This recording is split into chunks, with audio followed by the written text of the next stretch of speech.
here wants $100? It's real money. Yeah. So I would think that no one here would turn down $100. Money is weaved into everyday life, whether it's things that we want or things that we need. It's as easy to spend this $100 as it is to put back in my pocket, because it's mine. So this is exactly what happens with debit or credit, when we can carelessly spend the money that we may or may not have, and it just disappears. Everyone has expenses, and it's very easy to lose track of our money. It's easy to lose track of our money when we have plastic cards that we can just swipe and our money is gone. I propose that we should use cash more than debit or credit so that we can stay within our limit. Now obviously it's not realistic that when we use cash when we have large transactions where you have to take thousands of dollars out. In this case, it is better to use your debit or credit, but for everyday transactions you should be using cash so that you can stay within your limit, you can make plans to save, and you can still get your points with cash. Now, many people may think that it's easy to stay within your limit when you have cash, or when you use debit or credit. But actually this is very dangerous, and according to Statistics Canada, in 2012, the debt-to-income ratio was at a record high of 164.6%. So this means a lot of people were spending more money than they actually have. So to make sure that you don't spend more money than you actually have, you can take a certain amount of money out in cash a week. Now actually seeing the physical cash can help you more rationally make decisions when you're going to buy. If you have, it's easy to swipe. Now also you think that your debit card is cash, but you don't see the actual amount of money that you have with your debit card, it just comes out of your bank account. Another thing you can do is keep your receipts. This helps you to see where you're spending, and you can assess if what you're spending your money on is worthwhile or not. Also, if you do have to use debit or credit, you should make sure that you match your receipts to your statements. This way you can make sure that your card is not being compromised or charged for something.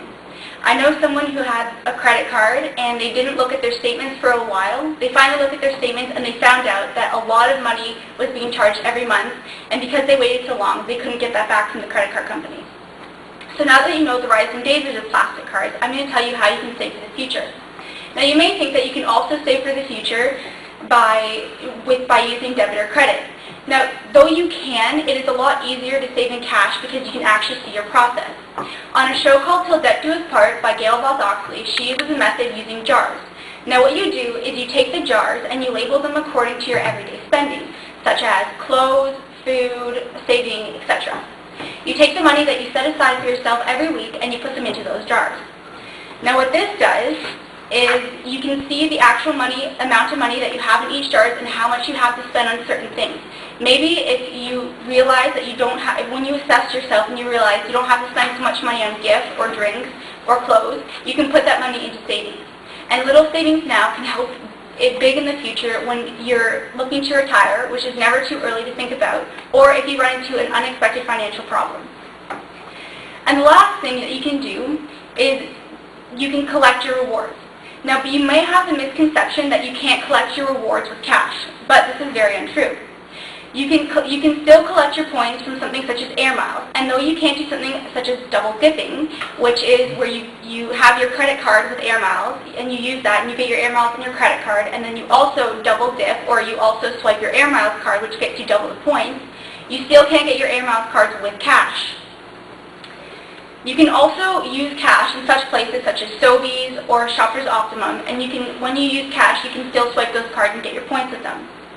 There are also places that you can get discounts with cash, such as a place that my family goes to once in a while. It's this little Chinese takeout place where you get 10% off just for using cash, and there's a lot of other places that do this.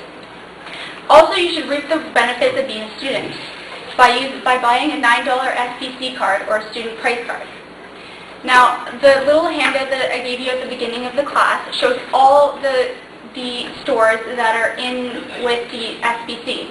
And these are not just clothes or food, which you might want to save your money on to put towards saving.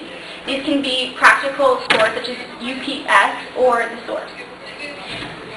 So now that I have told you why cash is superior, I've told you that if you can see your cash, you can more rationally buy your items. And if you keep your receipts, you can assess where you're spending too much, too little, or just enough. You can better your savings for the future, which is never too early to think about. And you can still get your rewards by being a student, and you can take full advantage of that. So now next time you're thinking that you might not have enough money, make sure that you took the steps to make cash gains.